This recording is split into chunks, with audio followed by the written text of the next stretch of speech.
तो दोस्तों, आपका हमारे एक और धमाकेदार वीडियो में स्वागत है।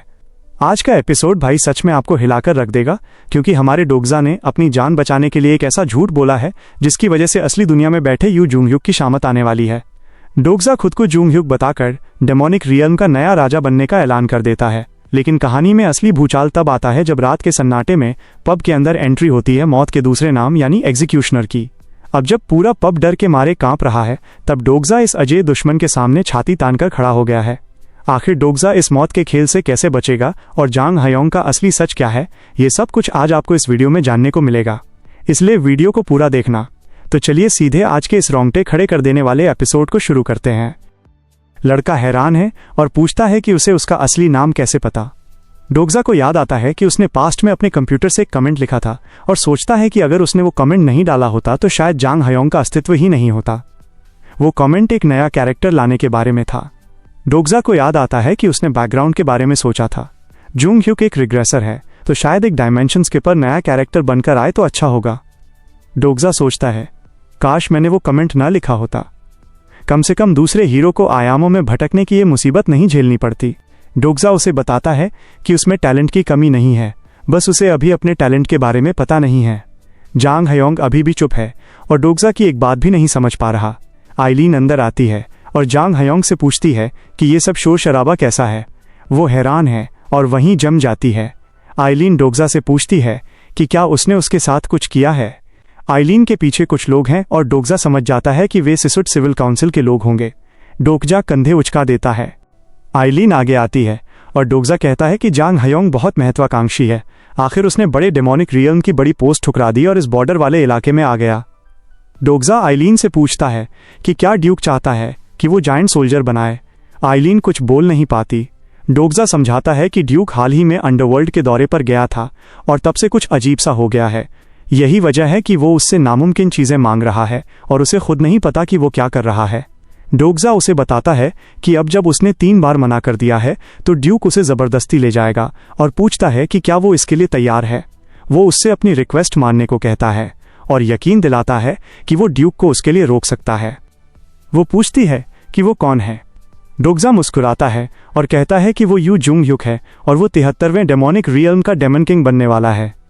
दूसरी तरफ यू जूंगhyuk को एक नोटिफिकेशन मिलता है कि उसकी बदनामी 73वें डेमोनिक रियल्म में फैल रही है। पहले तो वो समझ नहीं पाता और फिर अंदाजा लगाता, क्या ये किम डोग्जा हो सकता है। सब डोग्जा की बात सुनकर हैरान हैं। डोग्जा सोचता है कि उनका रिएक्शन वेज ऑफ सर्वाइवल जैसा नहीं है। डोग्जा अब पहले से ज्यादा मजबूत महसूस कर रहा है। फोर्थ वॉल नैरेट करना शुरू करती है कि ये डोग्जा की स्कूल के दिनों से आदत थी। जब भी उसका आत्मविश्वास कम होता या लाइफ में कुछ जरूरी होता तो वो खुद से कहता कि वो यू जूंगhyuk है। आइलीन काउंसिल के सदस्यों को बाहर जाने के लिए कहती है क्योंकि उसे उस आदमी से अकेले बात करनी है। सब जांग हयोंग के साथ बाहर चले जाते हैं।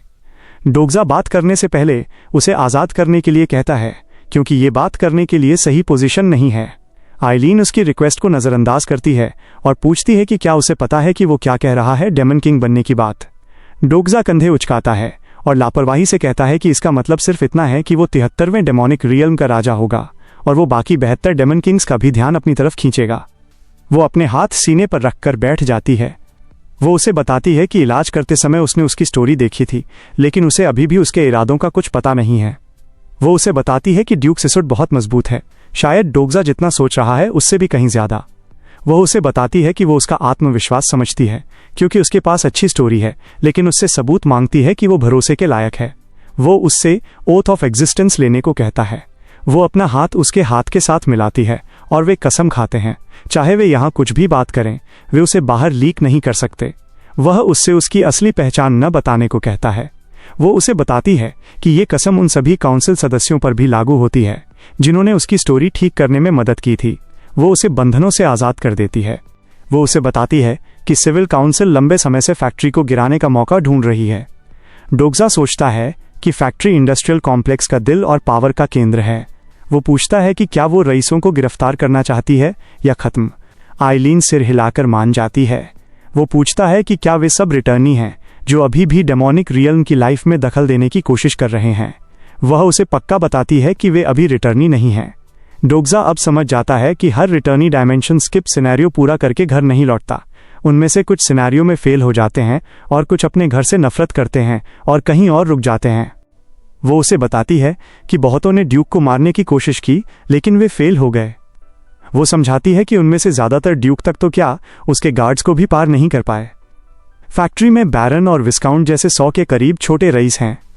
वो कहती है कि वहाँ 10 काउंट और 2 मार्क्विस भी हैं। डोग्जा सोचता है कि ये उतना बुरा भी नहीं है। वो उससे पहले अपनी ताकत साबित करने को कहती है।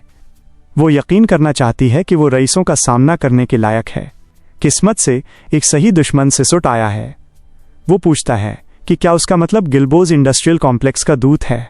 वो जानता है कि 73वां डेमोनिक रियल्म एक डार्क किंग की अफवाहों से भरा हुआ है और सिसुट और गिल्बोज कॉम्प्लेक्स की मीटिंग बढ़ती टेंशन को कम करने के लिए प्लान की गई थी। वो उसे यकीन दिलाता है कि वो उसकी चिंताएं समझता है। डोग्जा सोचता है कि अगर वो इस मौके का सही इस्तेमाल कर ले और दोनों रईसों के बीच फूट डाल दे तो ये बहुत अच्छा होगा। वो आइलीन से पूछता है कि क्या ये उनकी पहली डील है। वो पूछती है कि क्या उसे बदले में कुछ चाहिए और वो उसे भविष्य में जब भी वो पूछे उसकी फिजिकल बॉडी मुफ्त में ठीक करने को कहता है। वो मान जाती है और पूछती है कि क्या कुछ और है। वो कहता है कि एक और चीज़ है। वो उससे एक सिनेरियो उधार मांगता है। उसे उसके लोगों का रिवोल्यूशनरी सिनेरियो चाहिए। बहुत पहले से डेमोनिक रियल्म कॉन्स्टलेशन के बीच बदनाम था। इसका एक हिस्सा ये था कि कॉन्स्टलेशन और डेमन किंग्स की आपस में नहीं बनती थी, लेकिन दूसरी वजह ये थी कि जो इनकॉर्नेशन डेमोनिक रियल्म में आते थे उनमें से ज़्यादातर फेल हो जाते थे। एक आदमी मेज पर बियर का मग रखता है। बेल बजती है और डोग्जा पब में घुसता है और फोर्थ वॉल फिर से बोलना शुरू करती है, नैरेट करते हुए कि डोग्जा इन क्रांतिकारी लोगों के बीच क्या सोच रहा है। डोग्जा फोर्थ वॉल को फिर से बोलने के लिए कोसता है। डेमोनिक रियल में भी सिनेरियो होते हैं। यहाँ के मुख्य सिनेरियो में से एक रिवोल्यूशनरी सिनेरियो है जिस पर ड्यूक की भी नज़र थी। उसे याद आता है कि आइलीन ने कहा था कि उसे नहीं पता कि उसे इस सिनेरियो के बारे में कैसे पता चला, लेकिन वो अभी इसमें मदद नहीं कर सकती। किसी को नहीं पता कि रिवोल्यूशनरी कौन है। डोग्जा पूछता है कि क्या उसके पास उनके बारे में कोई जानकारी है। वो कहती है कि अगर वे जानकारी जुटा भी लें तो रिवोल्यूशनरी हर महीने बदल जाता है, तो ये जानने का कोई तरीका नहीं है कि वो कौन है। वो उसे बताती है कि कोई सामने आकर ये नहीं कहेगा कि वो रिवोल्यूशनरी है, क्योंकि पता नहीं कब आसपास जासूस हो। फोर्थ वॉल फिर से गप्पे मारने लगती है जबकि डोग्जा पब में लोगों को देख रहा है, ये कहते हुए कि सिनेरियो नंबर हर बार अलग होता है, लेकिन जो लोग सिनेरियो इवेंट्स लेंगे वे पहले से तय होते हैं। ये हमेशा दबे हुए क्लास को दिया जाता है। आइलीन ने उसे बताया था कि इस जगह के नागरिक अभी भी अच्छी तरह याद रखते हैं कि रिवोल्यूशनरी होने का दावा करने वाले आखिरी आदमी के साथ क्या हुआ था। वो उसे सलाह देती है कि हर किसी को मत खंगालो, क्योंकि इससे सब घबरा जाएंगे। डोग्जा को अजीब लगता है क्योंकि वो ऐसे ही इंतज़ार नहीं कर सकता। उसे रिवोल्यूशनरी सिनेरियो अपने हाथ में लेना होगा ताकि वो ओरिजिनल सिनेरियो में वापस जा सके। प्लेटें साफ कर रहा एक आदमी डोग्जा को बुलाता है और पूछता है कि क्या उसने उसे यहाँ पहले कभी नहीं देखा। डोग्जा उसे बताता है कि वो कल ही यहाँ आया है। आदमी उसे कहता है कि उसने अच्छा चुनाव किया है। वो आगे बोलना शुरू करता है कि उनका इंडस्ट्रियल कॉम्प्लेक्स रहने के लिए थोड़ा कठिन हो सकता है, लेकिन यहाँ के लोग बहुत अच्छे दिल के हैं। वो डोग्जा से पूछता है कि क्या उसे कुछ पीने के लिए चाहिए, लेकिन डोग्जा मना कर देता है, ये कहते हुए कि उसे शराब पसंद नहीं है। आदमी उसे बताता है कि डेमोनिक रियल में बिना शराब के रहना मुश्किल है। डोग्जा को याद आता है कि किसी ने कुछ ऐसा ही कहा था जब उसने अपनी पहली कंपनी डिनर पर कहा था कि वो ज़्यादा शराब नहीं पीता। वो इसके बारे में सोचने लगता है क्योंकि उसे खुद अस्मोडियस के डेमन किंग ने श्राप दिया था, तो वो बस ये नहीं जान सकता कि वो कैसा है। डोग्जा बारटेंडर को बताता है कि वो कुछ खाना ऑर्डर करना चाहता है। डोग्जा किसी को ये कहते हुए सुनता है कि पृथ्वी नाम की एक जगह है। जब वो मुड़ता है तो वो टीवी स्क्रीन देखता है जिसमें यू सांगा दिख रही है। आसपास के बाकी लोग बात कर रहे हैं कि ये आजकल का सबसे पॉपुलर सिनेरियो है। डोग्जा की आंखें स्क्रीन पर टिकी हैं। वो खुद को यूरियल से उसे मारने के लिए कहते हुए देखता है, ठीक वैसे ही जैसे उसने दूसरों को मारा था। डोग्जा मुड़ जाता है और अपना चेहरा छिपा लेता है। पास में एक आदमी और एक औरत बात कर रहे हैं। एक घर वापस लौटना चाहता है और दूसरा उसे वेनी मैन से पूछने को कहता है जो उसे वापस भेज सकता है। बारटेंडर डोग्जा का खाना लाता है। जैसे ही डोग्जा मुड़ता, वो देखता है कि जांग हयोंग स्क्रीन को आंखों में आंसू लिए देख रहा है। वो पास जाता है, खाना मेज पर रखता है और धीरे से पूछता है कि क्या उसे देखकर उसे याद आती है। जांग हयोंग हैरान और चौंक कर सुनता है कि डोग्जा मुस्कुराता है और उसे बताता है कि उसे इतना चौकन्ना रहने की जरूरत नहीं है, वो बस उसके साथ बैठना चाहता है। जांग हयोंग पूछता है कि क्या डोग्जा ने आइलीन के साथ बात करना खत्म कर लिया है। डोगजा बात टाल देता है और उसे उसके बारे में न सोचने के लिए कहता है। जांग हयोंग फिर खाने को देखता है और पूछता है कि क्या ये कोई स्पेशल डिश है। डोगजा उसे ऑफर करता है और जांग हयोंग उसे झपट पड़ता है। पूरी प्लेट खत्म करने के बाद जांग हयोंग पूछता है कि क्या डोगजा पृथ्वी से है। डोगजा हाँ कहता है। जांग हयोंग फिर पूछता है कि क्या वो भी स्क्रीन पर आने वाला है। डोगजा मान जाता है और उसे दिखाता है। वो यू जुंग ह्युक की ओर इशारा करता है और जांग हयोंग को बताता है कि वो है। जांग हयोंग आंखें सिकोड़कर देखता है और कहता है कि वो उसके जैसा नहीं दिखता। अगर डोगजा मिट्टी का एक टूटा हुआ टुकड़ा है तो स्क्रीन पर दिख रहा आदमी भगवान का बनाया हुआ एक सुंदर फूलदान जैसा है। डोगजा समझाता है कि वो निर्वासित है और उसकी स्टोरी बिखर गई है, इसीलिए वो अब ऐसा दिखता है।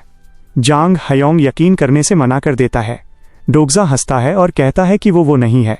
फिर पूछता है कि क्या जांग हयोंग को लगता है कि वो कूल है। जांग हयोंग मान जाता है।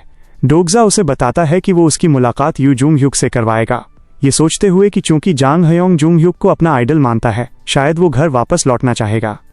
जांग हयोंग अचानक जुंग ह्युक से मिलने की वजह पूछता है, जिससे डोगजा सकपका जाता है। फिर जांग हयोंग स्क्रीन की ओर इशारा करता है और कहता है वो आदमी ज़्यादा दिलचस्प है। जब डोगजा देखता है तो वो खुद को फिर से स्क्रीन पर देखता है। वो उलझन में है कि वो यहाँ पॉपुलर क्यों है और सोचता है कि शायद उसे यू जुंग ह्युक होने का नाटक बंद कर देना चाहिए। नोटिफिकेशन आता है, आपकी प्रसिद्धि बढ़ गई है और आपने 1500 कॉइन्स कमाए हैं। जांग हयोंग स्क्रीन पर किम डोगजा की तारीफ करने लगता है और सोचता है कि क्या उसकी कोई गर्लफ्रेंड है। वो फिर डोगजा से पूछता है कि क्या वो उस आदमी को भी जानता है। डोगजा मान जाता है और जांग हयोंग की बढ़ती दिलचस्पी पर सवाल उठाता है, लेकिन जांग हयोंग समझाता नहीं है। डोगजा को याद आता है कि वेज ऑफ सर्वाइवल में जांग हयोंग एक लड़का था। लगता है लेखक ने उसके सभी कमेंट्स को शामिल किया, लेकिन एक चीज बदल दी, इस लड़के का जेंडर। बारटेंडर रात होने का ऐलान करते हुए लाइट बंद कर देता है। जांग हयोंग जल्दी से डोगजा को चुप रहने को कहता है। सब लाइट बंद कर देते हैं। फोर्थ वॉल नैरेट करती है कि डेमोनिक रियल्म की रातें कुछ अलग होती हैं। इंडस्ट्रियल कॉम्प्लेक्स के नागरिक सिर्फ रईसों की ताकत से ही नहीं डरते, वे उन रातों से डरते हैं जो हर 3 दिन में आती हैं। आज रात सब बेसब्री से इंतजार करते हैं। क्रांतिकारियों के पास क्रांति है, लेकिन रईसों के पास एग्जीक्यूशनर है। एक नोटिफिकेशन बताती है कि टारगेट सिनेरियो प्रोटेक्शन के अंदर है और फिलहाल अजय है। सिर्फ एक ही इंसान एग्जीक्यूशनर के खिलाफ खड़ा हो सकता था। एग्जीक्यूशनर इस रात पब में आता है। ये उसका वध स्थल है। सूरज उगने से पहले किसी को मरना होगा। वो आगे आता है और पूछता है, रिवोल्यूशनरी कौन है। जांग हयोंग डोगजा को कान में फुसफुसाता है कि उसकी आंखों में मत देखो। एग्जीक्यूशनर जांग हयोंग के पास आता है। जांग हयोंग डर के मारे अपनी आंखें बंद कर लेता है। डोगजा अपना हाथ जांग हयोंग के सिर पर रखता है और एग्जीक्यूशनर के सामने खड़ा हो जाता है। एग्जीक्यूशनर पूछता है कि वो कौन है। फोर्थ वॉल नैरेट करती है कि डोगजा सोच रहा था कि यू जुंग ह्युक इस स्थिति में क्या करता। वो इस नतीजे पर पहुंचता है कि जुंग ह्युक खुद को यहां जाहिर नहीं करता और शायद इसीलिए उसे सैकड़ों बार रिग्रेशन करना पड़ा। डोगजा मुस्कुराता है। तो दोस्तों, आज का वीडियो यहीं तक था। उम्मीद है आपको ये एपिसोड पसंद आया होगा। अगर आपको स्टोरी अच्छी लगी और आप देखना चाहते हैं कि डोगजा आगे क्या करेगा, तो भाई देर किस बात की, जल्दी से वीडियो को लाइक कर दो और अपने दोस्तों के साथ शेयर भी कर देना। और यार, अगर चैनल पे नए हो और अभी तक सब्सक्राइब नहीं किया है तो प्लीज़ सब्सक्राइब करके बेल आइकन ज़रूर दबा देना। आपके एक सब्सक्राइब से मुझे बहुत मोटिवेशन मिलता है, ताकि मैं आपके लिए ऐसे ही धमाकेदार वीडियो लाता रहूं। मैं इस स्टोरी का अगला पार्ट बहुत जल्दी लाऊंगा, तो चैनल के साथ बने रहना। मिलते हैं अगले वीडियो में, तब तक के लिए बाय बाय।